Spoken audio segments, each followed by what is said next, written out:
কতুলপুরের লালকি এলাকায় নিয়ন্ত্রণ হারিয়ে ভয়াবহ দুর্ঘটনার কবলে শ্রমিক বোঝাই পিকআপ ভ্যান।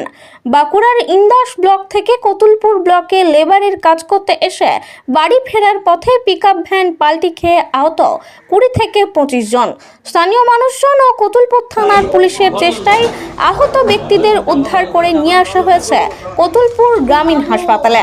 তাদের মধ্যে 7 জনের অবস্থা আশঙ্কাজনক হওয়ায় কতুলপুর গ্রামীণ হাসপাতালের চিকিৎসকেরা স্থানান্তরিত করে অন্যত্র।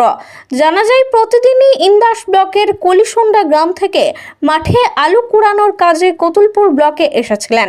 প্রায় 25 থেকে 30 জন শ্রমিক পিকআপ ভ্যানে চেপে বাড়ি ফিরছিলেন। সেই সময় আচমকাই কতুলপুর ব্লকের মদনমোহনপুর গ্রাম পঞ্চায়েতের লালকি এলাকায় আচমকা পাল্টি হয়ে যায়। তার জেরে আহত হন প্রায় 20 থেকে 25 জন। কিভাবে ঘটলো এই ঘটনা, কি বলছেন গাড়িতে থাকা আহত ব্যক্তিরা, শুনুন।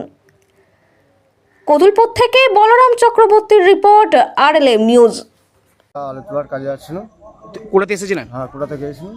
দিয়ে ওখান থেকে আসার পথে আসছিলাম আমরা ঘর, ওটা হচ্ছে ইন্দাস থানায় ঘর, শান্ত কলিসুন্ডা বাড়ি, বস কলিসুন্ডা।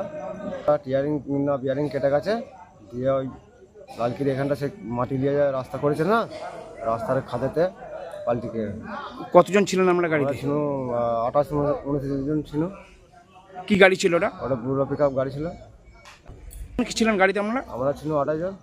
কতজন আহত হয়েছেন? ওই সবাইকে আঘাত হয়েছে, আর 4-5 জনকে আরামবাগ রিপেয়ার করা হয়েছে। মূলত ঘটনাটা কখন ঘটে? ওটা ঘটে ওই 8:10-15 রাত্রে। আপনি কি গাড়িতে ছিলেন? আমি ছিলাম গাড়িতে। আপনাদের বাড়ি কোন জায়গায়? আমাদের বাড়ি কলিসুন্ডা। আপনার নাম? আমার নাম সঞ্জয় মাঝি।